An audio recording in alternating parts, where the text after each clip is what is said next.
love the community and this initiative that we created where people are allowed to express freely without feeling pressured, without feeling like their voice does not matter. We respect everybody here. We're all adults, we're all professionals. And so I know that this is going to be a lightning rod conversation today because we have some of the best thought leaders in the world. And you guys know I love all of you. I love you guys. And I love what you bring to the table. You're here, you've got some valuable things to share. And so I wanted to get that out of the way before we kind of got off stream somewhere else.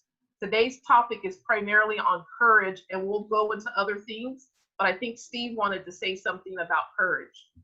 Well, first, before I say anything, I want to just ask Lila to say a word or two about sharing the stage.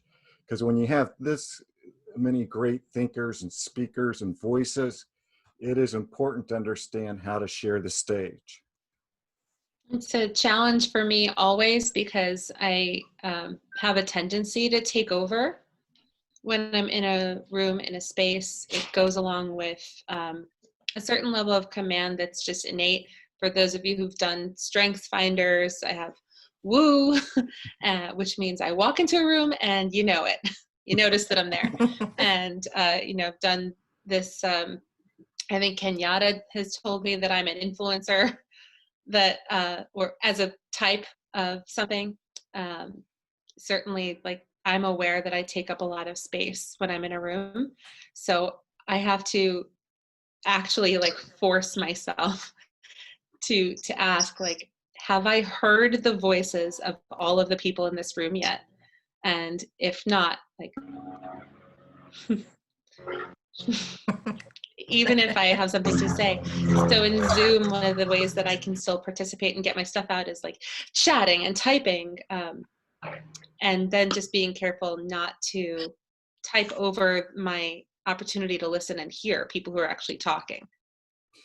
And Lila, you gave a great That example of helps me. somebody that you were on stage with, where that person was actively listening to the other speakers and then interacting by pulling from what they said to add value to it. Oh, Tomas, probably. Yeah. Tomas. So again, that's what we mean by share the stage.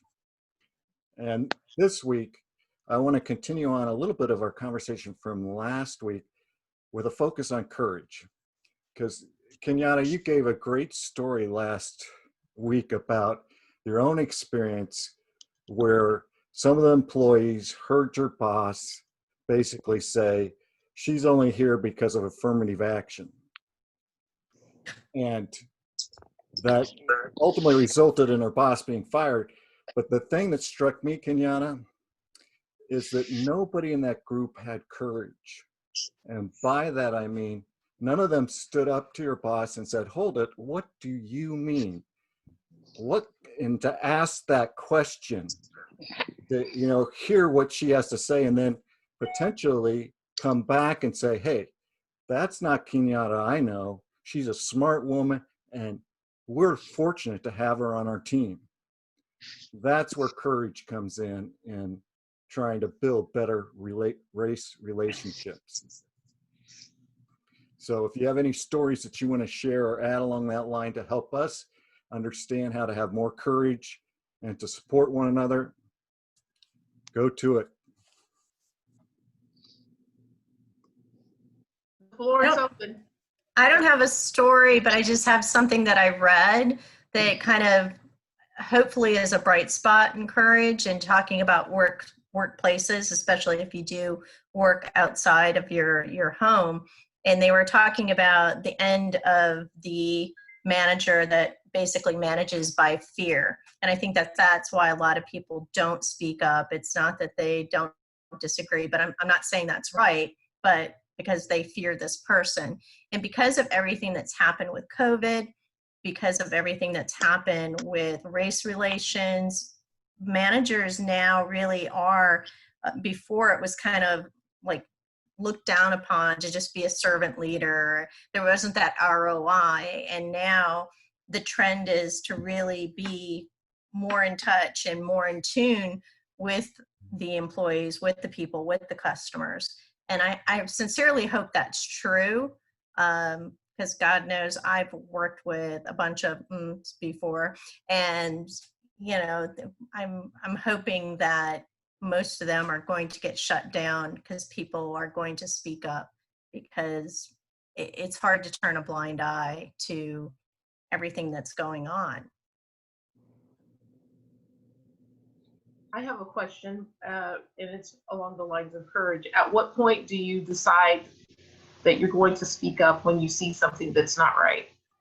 When you know that there is great potential negative blowback that will come your way, but you know it's the right thing to do, to stand up to corporate leadership, or in the communities that you even live in, because some of us live in communities that have homeowners associations, and they can be very powerful entities in how they establish the ground rules for those who live in the community.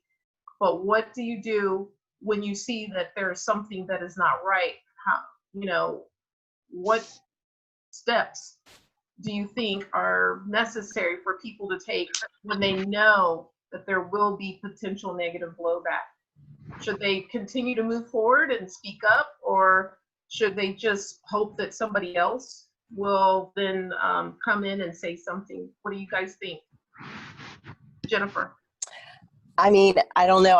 I can't stomach the idea of keeping my mouth shut and not doing what's right. And actually, I had something my husband wrote to my son for his 18th birthday, and he knows how I feel about these things, but I'm gonna try not to cry. He said, "Courage means doing what is right even when it's difficult." And I think I'm so proud that we're raising our kids to do the right thing even when it's uncomfortable. And I do love everything about, like, Brene Brown and her book Dare to Lead, and a couple other ones about teaching us to have compassion and empathy for others. And guess what? It's not easy and it's uncomfortable. But guess what? Being uncomfortable brings about growth and change. And that's where we are. Absolutely. Does anybody else have any thoughts on that? Yeah, I can share something. My name is Helen. Hi. And, to have courage, sometimes it's for yourself too. And last Thursday, I had to stand up for myself. And I'm a strong woman. I'm like Lila, I'm woo and this. But I had to, so when I go into my professional, I'm that I use coaching tools.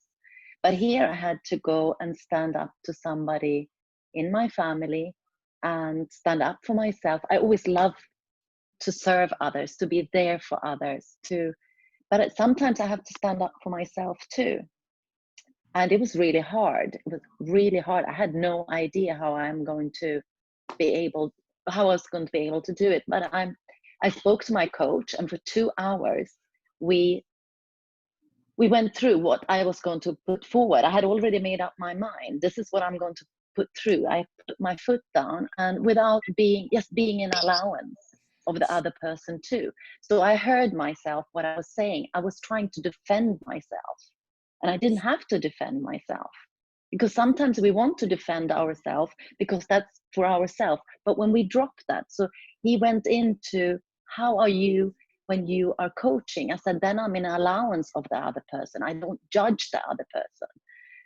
And I was so happy.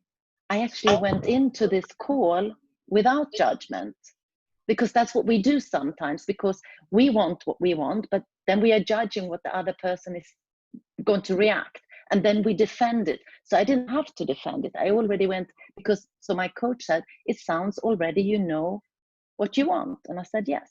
So can you say that without judging the other person, what they're going to answer you? And that's what I did. So I had that in my mind, and it was so freeing, because here is a coach, when I go into that, but that was me, Helen. I had to stand up for myself. So that was courage. I stepped into myself and what I wanted just to put through without defending it. So that's maybe what we have to do in our workplace too, because we have to look after ourselves first. That's the way we can look after others. but we have to stand up for ourselves. And that might not be what other people are going to agree with us. And it's hard. It is hard. It takes a lot of courage. But we can do that when we go in with empathy and without judgment. Thank you. Ellen, does anybody have any stories where people have stood up and shown courage for you? My first LinkedIn video, I have like terrible video anxiety as it is. And LinkedIn video was very new to the platform in late 2017. I had hosted the New York City LinkedIn local event with Rachel West Palumbo. I came home with like slider crumbs and on my dress and quite a bit of wine on my breath, and just filmed this video about like how amazing it was to connect with people without trying to think about strategically like matching jobs to other people's names and like who's going to help someone get ahead, and that like typical networking thing of how can I help support your business, you know. And we just got to know each other as people. So I was moved to make this video, and I just did this like from my heart. And it was my first video, and I was like, all right, you got me. I'm here, I'm making a video. And then some guy wrote some comment about like, if I want to be taken seriously as a professional woman, as of course he is taken seriously as a professional woman, then I needed to consider more carefully what I was wearing, because I was revealing something that he felt was something I would want to be more mindful of in how I show my body. So he offered this feedback as a comment on my post, and I had people like rallying around all of the things that, if you are in any way aware, have stood out to you about this moment, right? Like I see Nicole, I see Omo, I see Jen, I see Paula, like I see a lot of women going like, yeah, if I had like $1 for every, man who told me like what I might want to do differently about how I carry myself in the world. But so many people like stood up and said like, that's not how we talk to people here. And she's been brave, and she said this is her first video, and she's sharing something about being a human being. And, you know, if she wanted to wear something else, she probably would have. And so like, back down. And I didn't have to say anything. The guy didn't say anything. And that guy like deleted his own comments after a while, but it just meant something to me that this all had kind of happened. And then people were sending me screenshots, and I hadn't even seen any of it yet. But it all happened. Like I had this army to support me in that moment. And I think it was great that there are people who had that awareness and somebody else who didn't, you know. And if I had been the one speaking up for myself, I might have been less aggressive in my approach towards him and had more empathy, like Helen was saying, you know, make it a coachable moment. But I didn't have to. Like I had people who were like to fight rather than like to coach, and I was grateful. Yeah, I know Jay Andrews and I have talked about situations like that with women on LinkedIn who get bad comments from men. Let's just put it simply as that. And let's call it harassment. Okay, because unfortunately that's what it is sometimes. But in a lot of cases, women just delete those. And Jay Andrews and I were like, hey, we need to stand up against those. You know, so if you encounter that ever on a post, you can, you know, point it out to me, point it out to Jay, point it out to some other men, and we'll get on there and stand up for you. Yeah. And try and put the guy in his place. You know, I have another story of courage that, you know, I'm going to share with you guys because it happened over COVID. And Lila, it's like you, the LinkedIn story. And it was around my charity. And for those of you that know me on this call, I do an event for my charity every year called Do One Give Day. And I have to tell you, Do One Give Day landed like 2 weeks right after the world shut down for COVID, the whole world, including mine in Canada, the US, everywhere. And I was terrified because I had to restructure everything that we did around the event.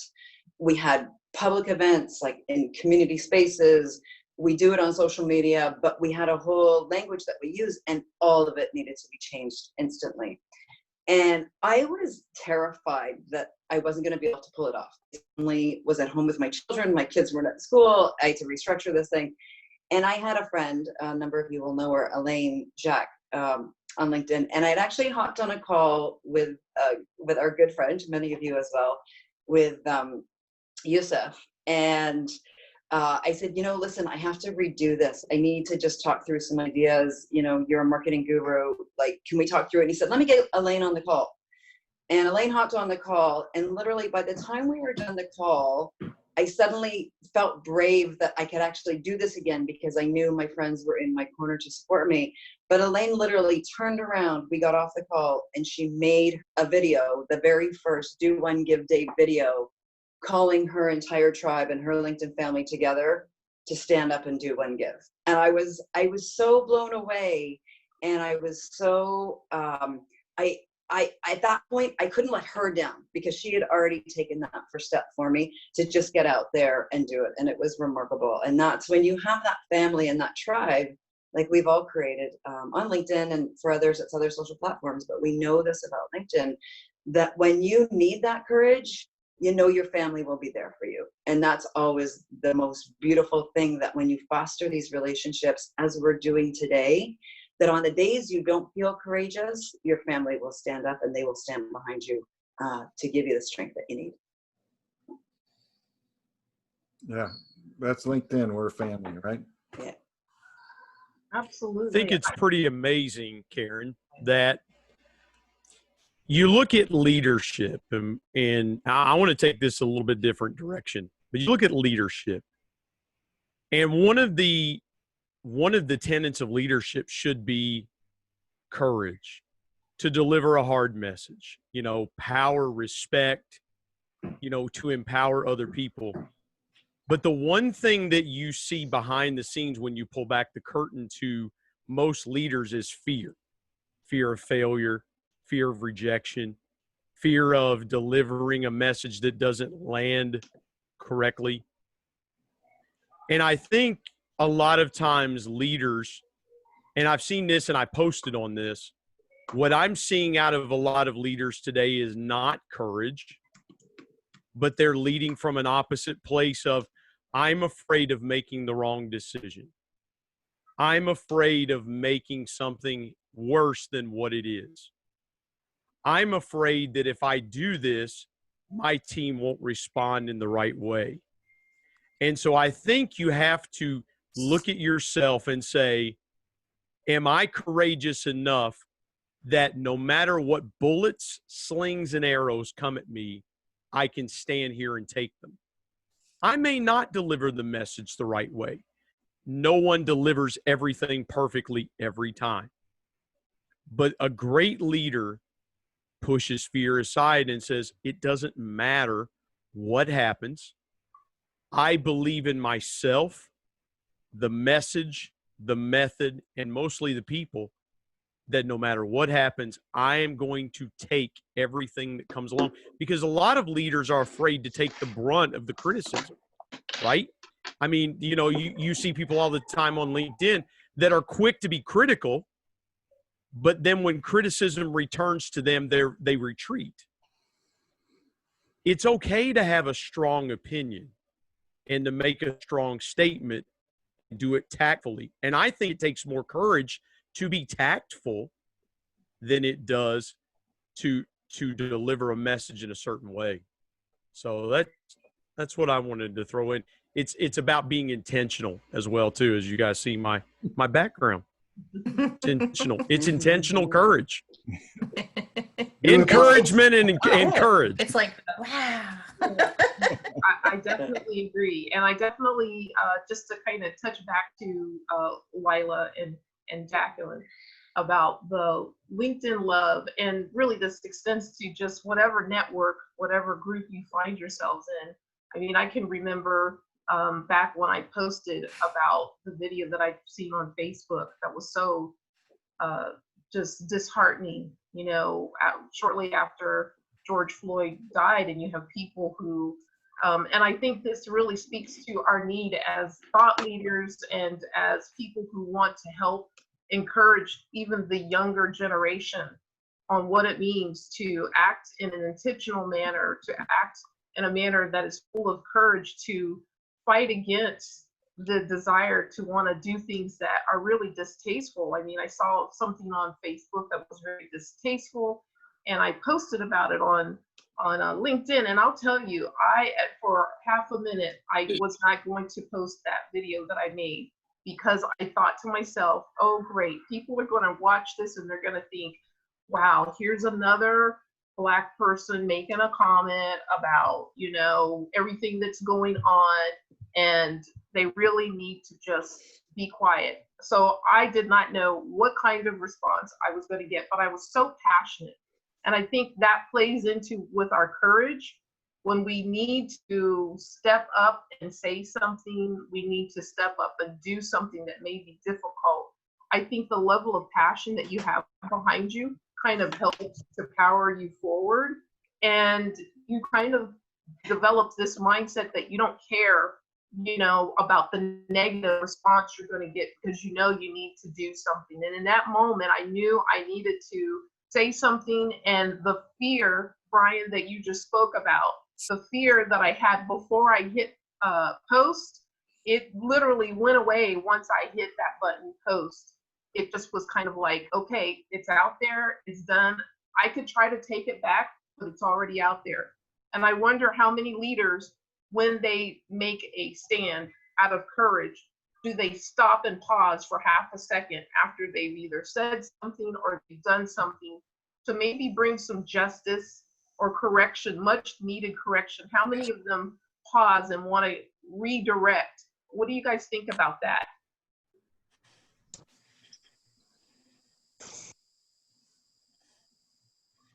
Jennifer, go ahead. Yeah, I mean, most leaders of very successful companies have people behind them helping them with their messaging, which Lila would understand. In fact, I had a reputation management issue with a client, you know, a couple months ago, and you know, they need help. Some CEOs just need help about what is appropriate, what's not appropriate. And in fact, I was also listening to Nora O'Donnell in a podcast. She's a anchor woman for CBS this morning, and she said, no, before I make a statement about anything, I think really hard about it, and I have my inner circle help me, my inner sanctum, because if you're going to make a statement and you want it to be kind of evergreen, or you want to be proud of it forever, you need to be very thoughtful and careful about what you're saying. And I think when you go with your gut and you kind of have a good open perspective about it from every angle, and also what your purpose is, what is your real purpose, and what is the intention, and what is it going to solve, then you know how to move forward. I'll use these 3 words. Check your purpose. What's your purpose behind what you say? Because, Karen, I agree with you. I've tried to change the word passion in my life, because for me, it became cliched. And I said, I'm going to do everything with purpose, because I don't always feel passionate when I wake up. There are times that I sleep like garbage. I have to, you know, toss and turn. I'm getting to that advancing age. We're all adults here. You have to get up and go to the restroom in the middle of the night. You know, things hurt. Yes, I'm pushing 50. Things hurt. If you're younger than that. Please. You're pushing 50? Things hurt. You know. But wait. I need to cut you off right here. Hold on a second. Hold on. You gotta change that. That right now, you're aging yourself, Brian. Don't do that, man. Like you're pushing 50? 50? Yeah. Man, it's a new 40. He's Right. Oh my under God. 40. Forget But about what it. I- but- 30. I'm gonna be But 20. Edward, I don't always feel like being on, but I always feel like being purposeful. That's a When good when one. when Yeah. when I and That's for at me, any age. for me, eye contact is big. For me, eye contact is everything. If I'm talking to my son, I make eye contact. If I'm talking to my wife, I make eye contact. Because when I speak, I want it to be with purpose. And so I think whether you're a leader, whatever you're doing, whatever your message is, check your purpose. If your purpose is to tick people off, guess what? You're going to tick people off. If your purpose is to encourage and uplift, guess what? You're going to encourage and uplift. But what's your purpose? And so, yeah, Edward, thank you, man. I appreciate that challenge right there. So, yeah. I'm just saying, you're as old as you say you are. And if you start complaining at your age about your age, trust me, it's going to get worse. Yeah, I'm only getting better, and I'm further along than you are, my friend. And I don't look at myself that way. I never will. I'm going guys to be look better good. in the next 5 years than I am today. Yeah. Why? Because I said so. Edward, my Anyway, initials I are didn't BS. mean- So I didn't mean to change the taken. subject. Yeah. No, Hey, that's Edward. perfect. That's Edward. perfect, Edward, because you Yeah. can talk. You know, we can easily tie in.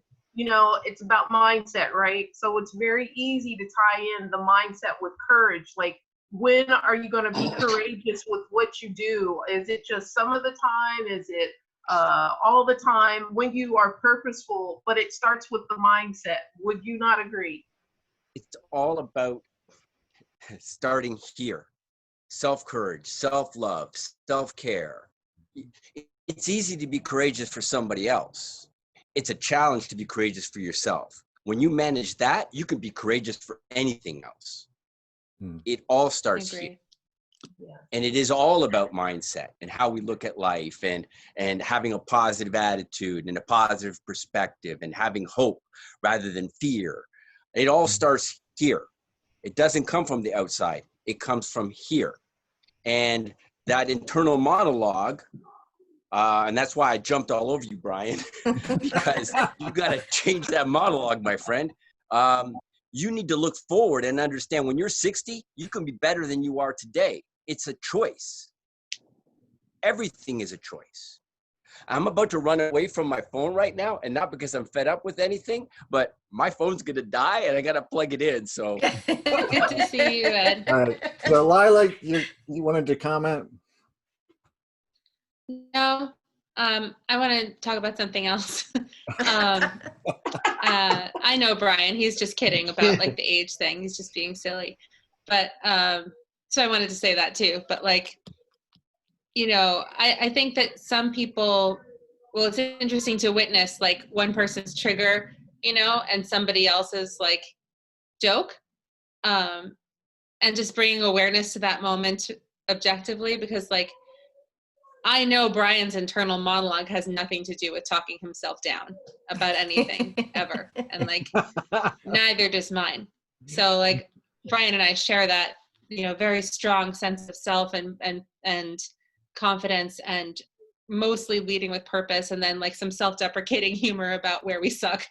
And then somebody else might hear that and be like, oh no, like if you say that you suck, like in some way, it's so dangerous and so harmful to some other people that our doing that actually might trigger that in them, as maybe it did, you know, with you, Ed, or like with somebody else.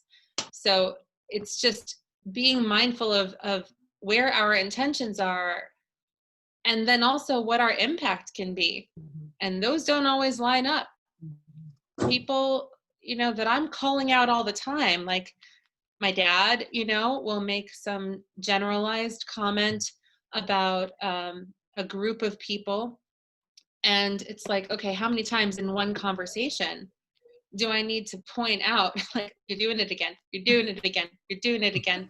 And so for me with him, part of my own courage has to be grace, and, you know, make it known to him basically where I stand without picking on all of the individual things that he says, or we'll never have a conversation that connects. Mm-hmm. And so having the courage to also be silent sometimes in service of the overall purpose of the conversation is hard for me. It's hard for Jen McKinley. You know, I know that it's hard for some of you to bite your tongue. I was watching an Instagram live conversation between two women that some of you might know, Cher Jones and Monique Bryan. These are two of the smartest women that you can find on the internet. So if you go and find them, you'll have some great insight to follow. But Cher was talking about how in a lot of these conversations about race, while it's not fair to have it be a Black person's responsibility to educate a white person who hasn't yet learned, despite everything that's already out there, that in service of forward movement and progress, it is a choice. Like, do I want to be re-traumatized in this moment in order to like make progress happen? That either you're courageous in protecting your own boundaries and saying, I don't want to go there for myself, which Karen, you and I talked about before you made that video. Like, I was like, you don't have to say anything, you know, it's not on you, it's on me. If anything, it's on people who walk with privilege to be the ones to guide the conversations without it being potentially re-traumatizing. You don't have to say anything, and having the courage to protect yourself and your own boundaries matters too. But also that when you have those conversations and you do enter conversations with people who have, who you feel are hateful in some way, or just are themselves ignorant, to have grace takes courage too. It takes a lot of courage not to judge someone who's coming to a conversation with their own good intentions, even if they also are coming with a lot of ignorance. Oh, true. Lila, I want to first of all say welcome to parenting. You now are getting a taste of what parenting is all about. You've graduated, right? Awesome. And secondly, I want to say Jackie Way knows my parenting vision for myself is to foster and adopt older children. Like, and she's going to junior talk high, to me high school before age. she does that. Yep, she's going to talk to me before Yeah. she does that. yeah, do But talk I don't to have me children, so on that. Yes, tell me all about parenting, Steve. No, I want to go back and come back to this first full circle. You know, Helen was talking about courage itself, which has been echoed by others. And I just want to bring back my point into that to say, courage for yourself, asking for help from somebody else. So if you get yourself into a situation that's uncomfortable, that's where you may need to have courage to say to somebody else, hey, this is really making me uncomfortable. And they can come to your, rally around you and support you and help you and maybe exert that courage that's needed to affect that situation. I was going to say that courage needs to come within. And I think people that are introverts have a harder time doing that because they don't want that confrontation. So what you just said, it goes along with my thoughts that if you need courage, you can reach out to some other people to assist you with what you're trying to do. Yeah, for me, I'd like to add that courage is a mindset word for sure, but then it also turns into an action word very quickly. I think we can show courage for ourselves by, for me, courage for ourselves is self-respect in action. I really believe that, if we have the courage to be who we are and protect our own self-respect, be it, standing up for ourselves or expressing ourselves fully, just like Lila is doing so beautifully. We need courage for that, just to stand up and be who we are. So for me, for the self, like courage is self-respect in action. for leadership, we spoke about that a little bit too. For me, courage in that sense is passion in action. We really need to, and I know that Brian mentioned he doesn't like the word passion, but for me, sometimes this word just ignites that feeling of action, which is so much graceful, which is so much more powerful, because it is resilience. Leadership is a lot of things, and I'm sure we all here know, but it is primarily the passion or the purpose, as we call it today, is to push things through and to stand up for people, stand up for the people that are around us that we are responsible for. So taking responsibility and pursuing or moving forward with passion is what courage means to me in the leadership sense of things. And then in the society sense of things, it's courage is empathy in action, because, you know, we really need to feel like the example that Laila was sharing, that people that supported her in that sense need to have a certain level of empathy to be able to stand up for her. And similarly, like, you know, all of us have gone through certain experiences where we have had people stand up for us, or we have been standing up for them. The actual emotion that triggered that action in us is empathy, and that requires a lot of courage, you know, to be able to stand up for somebody and take side in that sense. So that's what I wanted to share. Paula, you've been trying to raise your hand. I've been watching you. The floor is yours.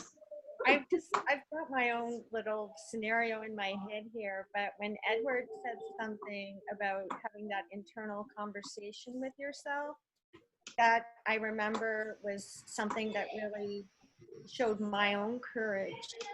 A little background was I left the corporate role about a year ago, but it was a process that I went through where I did have to stand up for myself. My human rights were violated. I had to go to court and just fight for what was wrong, which I thought was right, because I was violated. But anyway, there was a big process involved. I was in a leadership role, coached people. I had to do the right thing. I had to make the call, but I had to have that conversation with myself first and find that courage to do so, because I had everything at stake here. This was my career. This was what I stood for. I was teaching integrity. It was important to me. I had to do the right thing. And I knew that there was going to be a big process. I took all the steps necessary. You go to HR, you do this, you have your conversations. There is a process to do this. There's a hierarchy that you have to deal with. So I knew the steps to take. I took them, and it was becoming to the point where, you know what? This is a big violation here. I took the bite. I stood out. I left work on leave and fought my way. Ended it last year, and I felt justified in the end. In the process, other people came forward and they stood up for their rights as well, and it became a big thing. And when people came to me after the fact, wow, Paula, I can't believe you did that, or something. I felt that courage was affirmative. I didn't know I had it in me until I hit the floor there, and I had to have that conversation with myself. And that's just the one scenario I keep thinking of. And I left the role. I knew what that was going to be. I could have gone back. I could have stayed with the decision to change it and go there and try to adjust it. But no, it wasn't right. Then I ended up, it went to mediation. It came to something where I felt I was justified and that something was going to be done in the corporation. I was okay with that. I couldn't go on further because, you know what, it's another couple of years and the stress will kill you. It manifests. It took a big hit on my health. I had to do what I had to end it at some point, but it had to be justified to me. If I didn't go that far, I wasn't going to quit, and I had to keep going until it became a justifiable thing. So you can find courage when you have that conversation with you. It is easier to stand up for other people and do it, but when it comes down to actually you're lying there and you just don't know what to do, but it's like you got to do the right thing. It's not easy. You got to trust the process and believe in yourself, and that's just what you have to do. And now things took a turn. I'm like, okay, so what am I going to do now? You find other things to do and trust yourself. Believe in yourself, because it will come out. Thank you, Paula. Hey, Nicole, we haven't heard from you. What are your thoughts?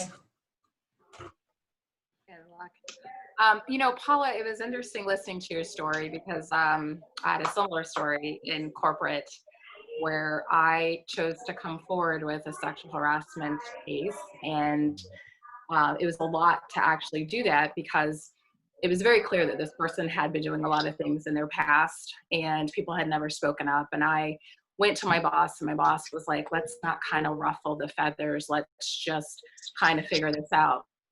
And in that moment, I was like, no, we're ruffling the feathers because I felt like this has happened before, either at this company or another company. And I just felt like I wanted to be that person to say the game is over. And so I stood up to my boss. I actually thought I was going to get fired. I didn't know if I should say anything. I got very quiet. I'm sorry, I thought someone was talking. So I stood up to my boss. I stood up to HR. He didn't get fired.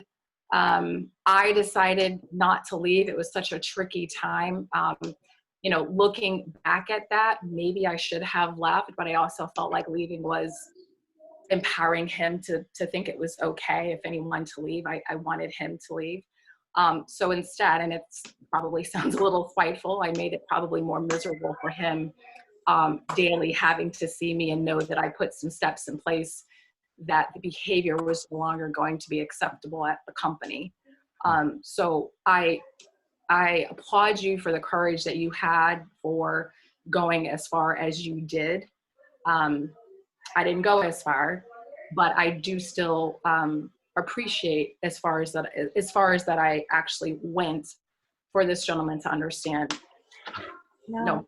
To you. And like I even went through the HR process too. And I was ignored. They came back to me 3 months. Are you sure you want to do this? I'm like, are you kidding? I thought this was already in the process. Yeah. So did I file with HR? HR ignored it, but yet the person who I complained about also knew about it, and my life was like sheer hell. People, I'm walking around and they're thinking, oh, your career suicide. You know what? My reputation is going to, stand up for this. I have to do what is right. And I walked through there with my head held high all the time. Yet I was torn up inside. I was so scared, fearful. Yep. But that courage is like, you can do this. You go home and cry. You don't do it here. Yeah. It's hard. It's a hard decision, but you make the decision that you feel is right for you. Yeah. The workforce, that's what it's like. It's monopolized by people who are going to crush people who are standing up for what is right. And it's wrong. It is wrong. And as a man, I'm sorry to hear that. Because some of you that know me know that, one of the things I stand for and try and encourage is men to be gentlemen. And that is a lost art in our society today. And even as I listen to you ladies, it's triggering in my mind, maybe I need to write something towards leadership and being a gentleman. So male leaders should be gentlemen. And if they aren't, they shouldn't be leaders.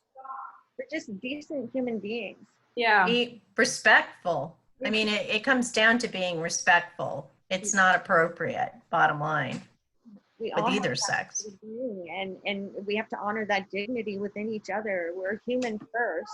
And treat people with value and not as an object or something that you manipulate or use your power, your ego. Like that's just not belonging on the table. It doesn't do anything for you. How many times do we snicker at people when we obviously see their ego there? I believe this is the era for all that to be washed away. I feel like the awakening has happened. We are in the mindfulness era, and we are at a really pivotal time in humanity. If you think about it, you got the global epidemic, you got the digital transformation, and you have the tipping point of social injustice, and you have so many things happening, and people are really awake. And it's like they're so awake that they're finally saying, you know what? If you're racist or you're mean, you're out. Or those flags coming down. Or this, you're out. I mean, people are like, they're waking up. So I really believe this is the time, being the mindfulness era, that we are the most mindful that we've ever been, but we are also more connected than we've ever been. Like, these kind of conversations weren't happening 50 years ago, 20 years ago. I mean, really. And I believe they were happening last year, but because of 2020 and what has happened, it has been accelerated. And so now I get to see great people. I met everyone in my life that has impacted my life on LinkedIn. I mean, what the heck is going on here? I haven't left my house. I met the greatest people. I mean, Lila, Jacqueline. We talk, I mean, I could just name all these people that are on here. Edward, Jennifer. I mean, I can't see anyone because I don't have the app. So I'm literally just looking at myself, just so you know. And whoever talks, I Mark on Instagram. Yeah, I get to see you once. Like, yeah, I see you, Lila, see? You know. So if you move, I can see you. But I just want to say I'm so happy for conversations like this. I just want to sit back and listen, and I'm just thankful to be, you know, alive right now and able to do something, to be a part of it, you know. So thank you, Steve. Rob. I like to figure out what words mean, and we're talking about the word courage. There's two things that I see here. The word courage says it's the ability to do something that frightens one. And what was used in the way it's used is, she called on all her courage to face the ordeal. Now, what Paula just talked to us about, bringing all of her courage to face the ordeal, to do something that frightens someone, strength in the face of pain or grief.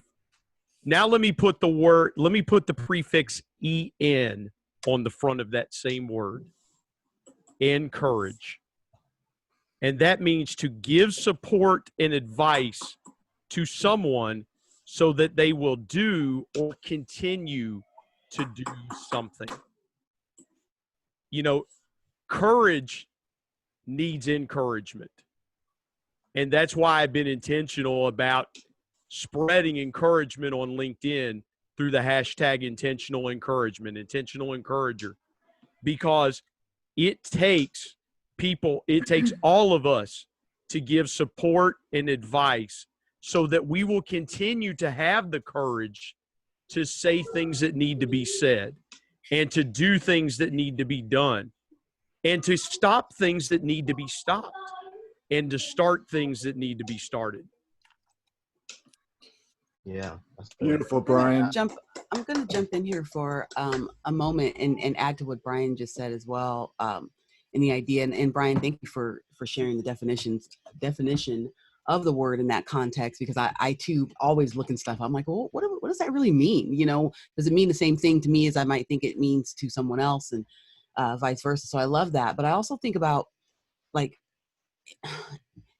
at a time, like, doing things that my future self will be like, cool, Kenyatta, I'm glad you did that, right? Like, when I think ahead about the thoughts I might have when I look back, I remind myself about things like courage, like the situations that will be put in front of me or have been put in front of me. Like, was I courageous enough in the moment to do that thing, with fear, with the risk, the uncertainty, and all the things that come with it? Was it something for me because I knew I had to do it, or was it something for someone else and I would not stand by and not do something or say something? Is it the courage to, jump in front of a bus to grab someone who can't move themselves? Is it the courage to speak up and say something simply? Or is the courage when someone asks me a question about, well, Kenyatta, what do you really think you want to happen in this moment, when someone had been mistreating me in a workplace? Like, the courage to really trust what I feel like I needed to say in that moment and do it anyway, whatever the repercussions would be. I think about my future self. Like, when I look back, when I'm older, looking back at whatever age, did I have the courage in that moment to do the thing I knew needed to be done? Because I think a lot of times, leaders or otherwise, anybody, we know, like, in that moment, we know. And do we have the courage in that moment to do the thing that needs to be done? I want to look back and think to myself about the times that I did have it. So in the moment, I remember that. Like, what is your future self going to say? Thumbs up or thumbs down? Because that's all the only person or that really matters in that moment, right? It's when I'm thinking back on what happened and the memories I created, but also the legacy I left. So I don't know, I think about my future self. You live with yourself. That's a great word, Conchita. We're at the top of the hour, so I just want to say thank you to everybody that's joined. As Karen mentioned, we'll continue to keep this open for others if you're enjoying the conversation and you still have time to continue to participate. If you need to leave, you can drop off, and we're glad you could make it. I just have a quick thing that maybe could be a discussion topic or kind of springboarding and continuing this relating to courage, but talking about diversity and inclusion and being more than words on a website. And like, if someone wants to have a difficult, like if someone is coming from the, I think of like what Lila says, and I know she had to jump on another call about being intentional in your communication. If they're seeking to understand, even if they don't agree, but they want to learn, then those are the conversations we need to have, and have the courage to hear them out and have us, hear them out, and hopefully find, common ground. And because that's the only way we're going to be able to change. There's so much of this, you said, they said, and it just, everybody gets polarized. But I see a lot of words, just like mission statements, like, oh, we're very inclusive, but are they really? And so I'm like curious what companies are doing. And I know like Jennifer or Lila, or even many of you, maybe people have, reached out to you to find out about, how do we have these discussions? And I think that especially in the United States, unfortunately, it's an election year, and I'm not going to dig up and go into the whole politics because that's just an ugly thing. But please don't. This is going to become a bigger, not a bigger topic, but it is going to be even more possibly dividing, unfortunately.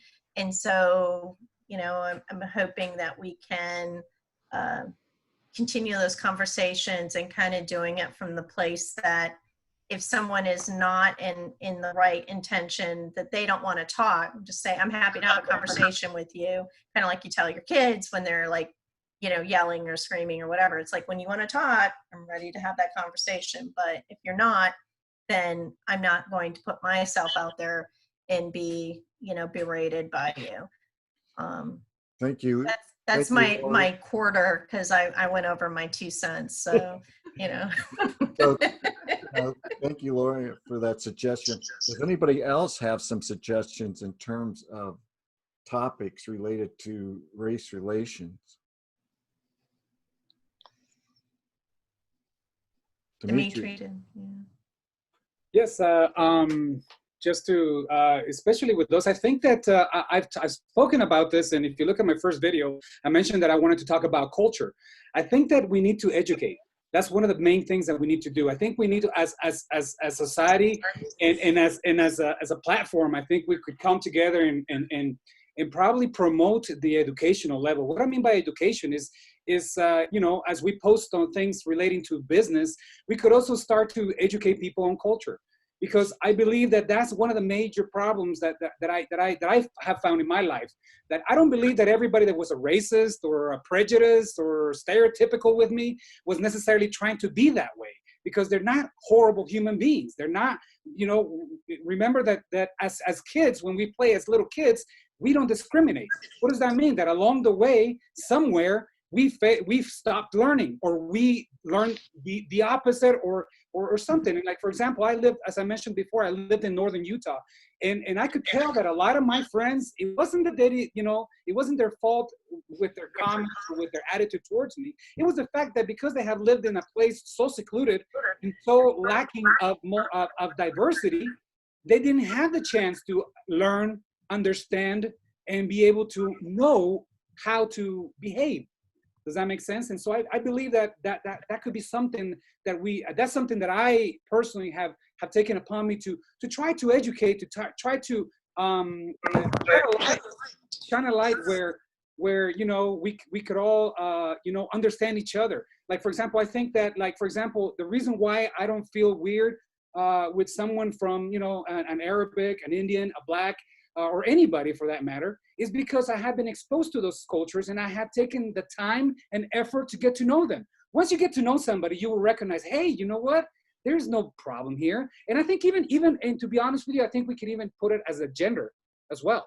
I think that women are becoming more powerful. Women are becoming more educated. We don't have that, you know, I was raised with, in a culture where there's male chauvinism, but luckily I had a strong mother that taught me that, wow, women are powerful too, and women are incredible. And so I didn't have to have that transition from, hey, I'm not the alpha all the time, or I'm like the man. No, it's like I noticed I was raised by a strong woman. So therefore I didn't have to learn that. Does that make sense? I didn't have to have problems treating women like a lesser human being or anybody. So I think in my opinion, the root cause of everything, because we can talk about how we can react to the problem. Right? We can talk about that, but we can also, I believe that we can focus also on the root cause, which again, goes back to education, exposure, sharing yourselves with everyone. Like I said, I'm from Guatemala. I grew up in the States, and all my life I tried, and I'm going to try and continue to try. That's the way I fight, you know, with circumstances. I don't fight with my attitude. I don't fight like with a negative attitude or defensive attitude for that matter. I think I like to fight against ignorance. And the best way you can do that is bringing a positive light with yourself and educating and giving people the benefit of the doubt that they can be different and they can act different. Great, Dimitri. Yeah, culture would be another great topic. Anybody else have suggestions? I just want to say I would have biscuits and gravy with Dimitri any day, man. You get me fired up, dude. I want to run through a wall. I want to tackle somebody, man. I just want to go tackle somebody. But no, can I piggyback off of what Dimitri said? So it reminded me in the right after 9/11, I was selling in a rural area in Southeast Ohio, and at that time, I was selling food service to restaurants and things like that. At one time, I had 7 customers of Middle Eastern descent. I got along with all of them. But if you remember after 9/11, there was some uncomfortableness because of what happened. Mm-hmm. And here's what I did. And I'm not saying I'm anybody special or great or anything like that. If you're consistent with people before a traumatic event, be consistent with them afterwards. Because what happened was, if I had been closed-minded and said, well, those guys are of Middle Eastern descent, so they must think like the terrorists that attacked the Trade Center, I would have missed it. Because in the midst of conversations, they were just as hurt and angry as I was. And I remember vividly a conversation. In fact, I can see it in my mind's eye 20 years later. Had a conversation with a man named Bahram. We called him Byram because of Southeastern Ohio, the dialect. Just easier to say Byram. But I was talking to Byram, and he said, Brian, my religion of Islam is a religion of peace. And these men do not speak for me. These men do not represent me and what I believe in, and what I'm just as upset and angry as you are. And for him to say that, and for us, and Byram and I would sometimes eat together in his restaurant. His family was so good to me. And I would go there and eat dinner, and they would say, no, you're not paying for anything today. Just sit down and have a meal with us after I'd get done with work. And what I learned in that moment at 29 years old that has carried me to this day, and I'm glad Edward's gone because we're talking about ages, but to me it is a little bit of a joke. But at 29 years old, I learned, I thought I knew a lot about culture because I grew up in a predominantly Black neighborhood. in Southeast Ohio. What I thought I knew, it expanded even further. And it reminded me that if I'm consistent with people, no matter what happens, people will be consistent with me. And so, Dimitri, man, again, I'd have biscuit. I don't know if you like biscuits and gravy, man, but I would have biscuits and gravy with you any day. But I hate to say that and run, but I do have to run. I'm sorry for jumping on late. My son and I actually finished watching a basketball game together. My alma mater was in a tournament. Some guys called Heard That. So we spent a little time watching some basketball, and then but thank you guys. Karen, Steve, you guys are great. This is totally intentional. Don't ever forget what you guys are doing is totally intentional, and I love it. Thank you all. I appreciate you. See you next week. Glad you could be here, Brian. Glad to have you. Thank you. Bye. Bye. Omo, you've been quiet. Yes. I know. You are such a wise woman with deep thoughts. I would love to hear a little snippet of your thoughts on what we've been talking about this past hour. I mean, there have been a lot of nuggets, obviously, that have been shared, and that it just, I can, I always have my favorite tool. My brain is just like, oh my God, this is so good. What was said on courage? I feel there was this talk of being an introvert, whether you're an introvert or whether you're an extrovert. I think that courage for me is what happens when, despite all the other things you feel and think about, you're able to activate that and say, I'm going to do something. That is courage. Because I feel like if I would tell someone that just be courageous, just be courageous,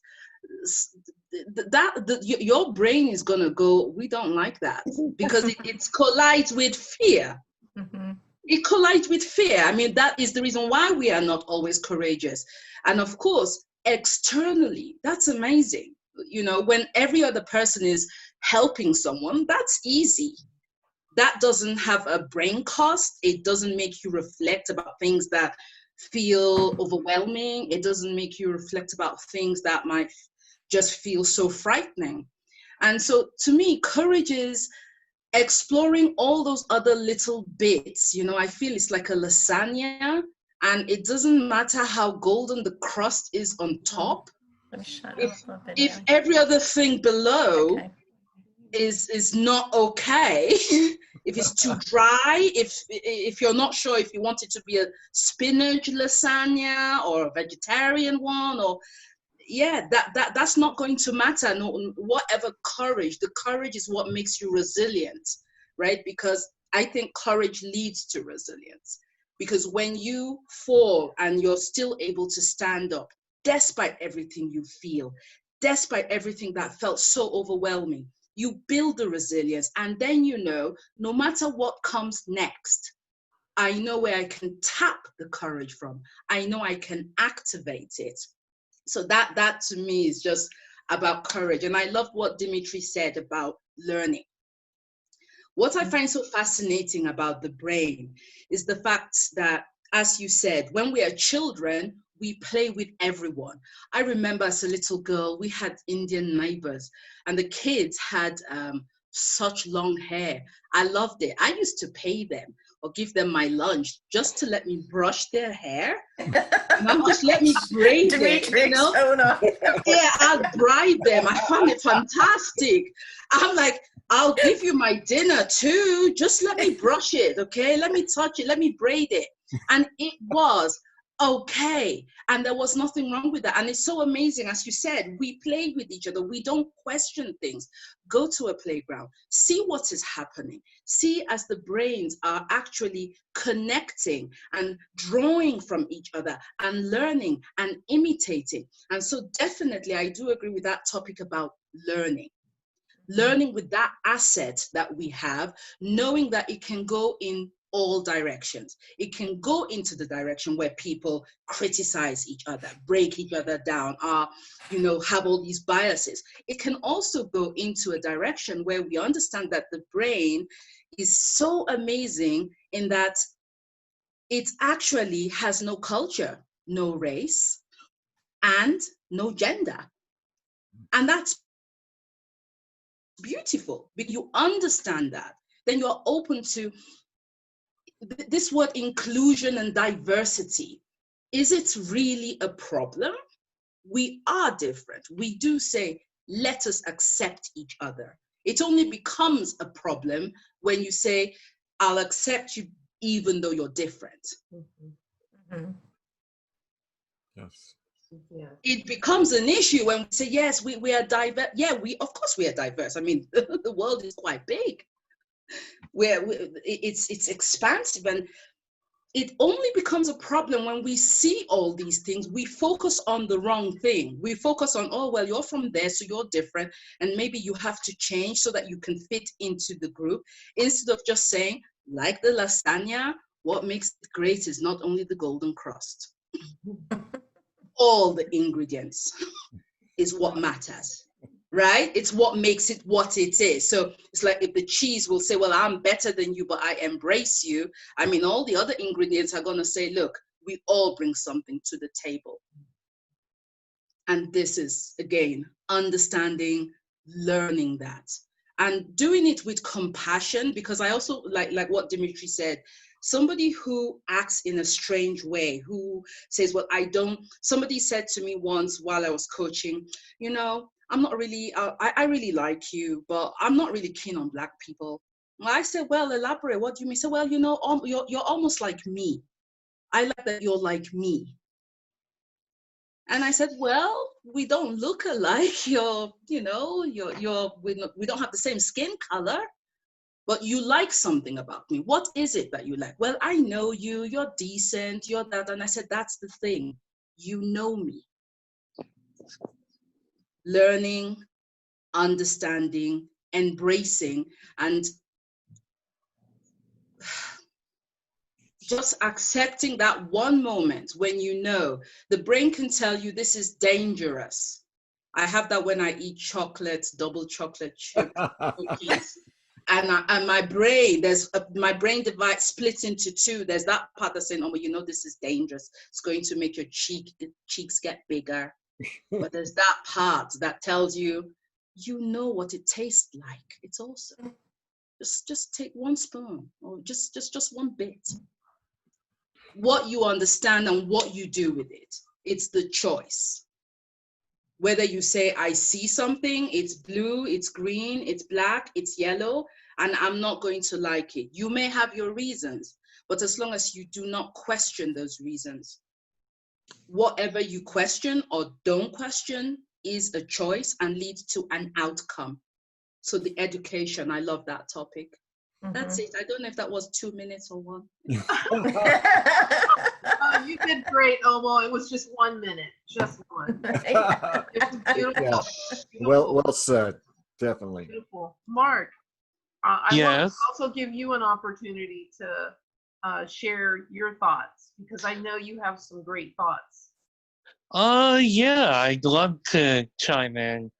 I want to talk about courage a little bit, and this might be a mishmash of everything done, but just as somebody who was born with particular obstacles, I mean, not only was I born with cleft,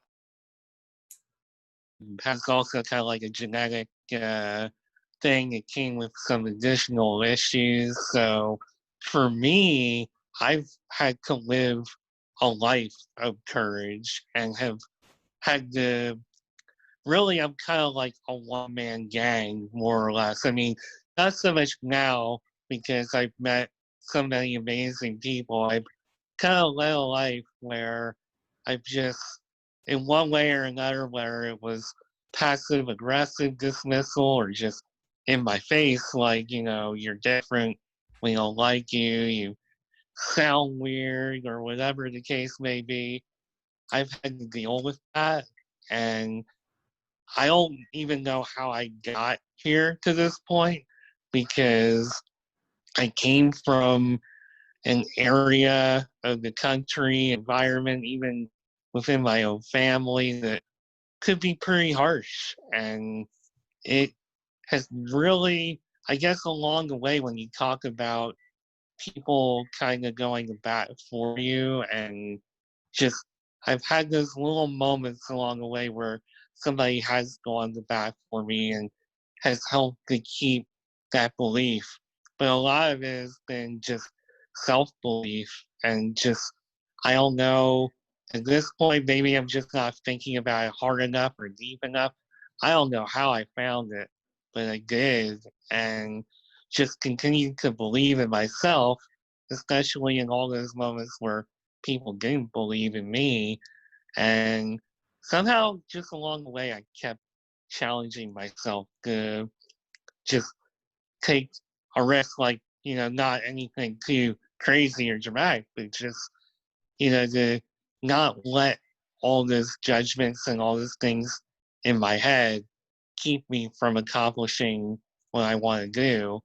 And it's taken a lot of just digging within myself and just blocking all that out and encouraging myself and looking within myself. But I've found along the way, as I've gotten older and have found myself more and have met, better quality of people, that, look, all those things I believed about myself weren't true. And that has led me, just talking about LinkedIn and how, accepting everybody's been, and encouraging, like, hey, you should come to LinkedIn Local. Hey, you should make video content. And for me to listen to that and to trust that, despite all the things that have been put into my head and the things I've learned, that has taken courage, and that has taken a lot on my end, just to say, you know what, I am going to trust this person and their judgment. I am going to have the courage, and I'm going to do it. And it has led to just more encouragement and more people, just, even though I'm somebody who's always relied on myself to boost myself and my own ego, there have also been people coming to bat and encouraging me. And I think because of the path that I've led, accepting diversity has always been like a no-brainer. It's just been really natural and easy. And sure, there's always going to be challenges, for everybody when it comes to a topic like that. But for me, because of the life I've led and the journey I've had, it's made accepting others and having such an open mind a lot easier. And I will kind of cut it at that. I don't know how long that was, but A minute and a half, Mark. You were great. But it was perfect what you shared, because you touched on the how important it is when we find ourselves in environments and situations where we don't have other people encouraging us, that we need to be able to pull from within and even challenge the very stereotypes and comments that people throw in our direction. We have to challenge those, and it takes a lot of hard work to be able to overcome when you go into a situation where people are going to readily, exclude you without even getting the chance to know you and to know what you bring to the table, the value that you have. And we all bring something of value to the conversation, to the table. It's just a matter of, are we amongst, as you said, a better quality of people? Are we around the kind of people that will appreciate us and give us that opportunity to display the value that we have? Right. And I think a lot of the people I was exposed to and around early on, even though I did come from a very diverse part of the country.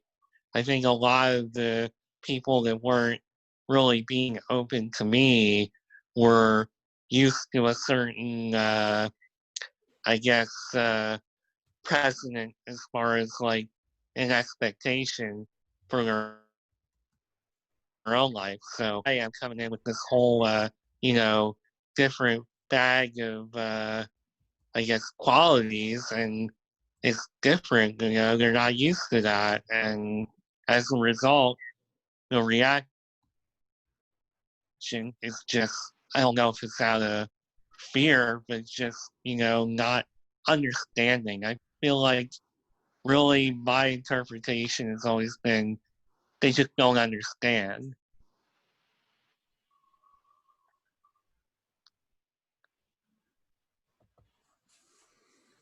Thank you, Mark. Anybody else have any last thoughts before we close out our chat? Okay, Dimitri. Real quick, we've talked about courage, and many times we talked about how we had to have courage when people act a certain way with us. I wanted to shift it to life. Lately, you know, we've been all challenged with life in general, as you noticed. But you know, something on the positive side of courage, I think sometimes we are too negative against the negative. Does that make sense? Or like the opposition or the challenge. We got to understand that sometimes when our lives are just dandy and nice and comfortable, I always like to say, you know, that's the saying, comfort is the enemy of progress. You know, sometimes we have to recognize that when life gives us and throws even more difficult stuff to us, we can choose to look, you know, to look at it whether positive or negative. And I think that courage also has to do with the way you look at things. For example, any challenge that you look at is an opportunity to grow, an opportunity to learn. And sometimes I don't feel bad about people that had hard life, because when I look at what they've learned, what they've developed, they're actually better than I am. Because if I didn't go through that, I don't have the experience. I didn't have to develop that mentality, that mindset, that self-awareness. Does that make sense? And sometimes I think we're a little too negative against the negative. I think we should look at the negative as an opportunity, an opposition as something to overcome. And when we do that, we understand that that was, you know, we don't all get that opportunity. And so sometimes I feel bad for the people that don't get opposition, to be honest with you. To flip it on the flip side, you know, I look at it, I go, ooh, you've had such a comfortable life. I'm sorry. You know what I mean? Because really, you didn't have much to learn. So, you know, and when you do that, when you flip the script, then you recognize, hey, because personally, I'll tell you, I'll be honest with you, I'm not going to go on my details, but I'm being challenged the most in my life right now with this. You know, my 5-year business just went down. Personal life just went even worse, just to not get into details. But you know what? I'm looking at it and I'm like, okay, this is the time for me to be challenged. This is the time for me to step up in my own courage and develop that courage. Because if you don't develop that courage, you're weak. Does that make sense? And so we can look at it as a great opportunity to develop ourselves, to learn, to become better, bigger, stronger, smarter than we were yesterday. So I think that if we share that message too, we can start to become even more powerful. Does that make sense? Instead of being reactive, we're being proactive. And our lives start to change, and we start looking at life as everything as an opportunity. I like that. Amen. My grandmother always used to say, life is the teacher, and the earth will present you with different teachers who carry out the act. So you've got the lessons and you just learn them. You can't choose what that lesson is going to be, but whatever it is, you will face it at that time, and you have to exercise your power of choice. Like Dimitri said, it's a question of perspective. I may see this brain every time I have it here. It's kind of a squashy bag, and I actually use it to, you know, ball, yeah. and I have it in different colors. So it's, you know, but the idea being, it's what you make of it. It could be something that I use to exercise my wrist because I have, you know, it's just, you know, we type all day. For others, it's a brain. For others, it's like, what is that? You know, so it's the perspective, and learning is the one thing that helps us be courageous when, as it is needed. as it is required. I don't think we have to like go up, oh, look at me, I'm so courageous. You know, we're not like all Arnold Schwarzeneggers. We just have to react according to what is needed at the moment. And you activate as much as you need in the situation, not more, not less, and move on. And you can be courageous sometimes and it might not go well, but even that is a lesson. So it brings you back to learning. What do I draw from this situation? What could I do differently? What would I do if this happens again? What would I advise someone who is going through the same thing? What do you put in that lasagna at the end of the day? You're making me hungry. Oh, I know. So much about, oh Yeah. gosh, you We're put hitting your food in all of this. I lived in Italy, so I my neighbor is Italian, and these 4-5 months, she has been somehow bored. So she cooks and she cooks. So I have literally not cooked lunch, dinner in a long time. I get desserts, oh, it's so fantastic. She says, oh, I just tried out a lamb dish. You're hungry, right? I'm like, That reminds me of when you were talking, it kind of set that off when we're children, how innocent we are. We don't see any of these differences. And I grew up in a city here in Canada, and it was very multicultural. Immigration to populate Canada was going on at the time. So we were surrounded by every nationality almost. And well, a lot of my neighbors were Italian, but as a child, you don't even realize this. And it reminded me, because for 7 years, I thought I was, I wrote about this too. It was pretty funny, but it was just kind of like, one day I said to my mom, like, so how much is in my bank account? And she's like, well, what are you talking about? My mom's from Wales. What are you talking about? And I'm just like, well, how much? Nima and George, they have money in their bank account. She goes, oh, they're Italian. I go, she goes, yeah, we're British. We don't have a bank account. I go, we're not Italian?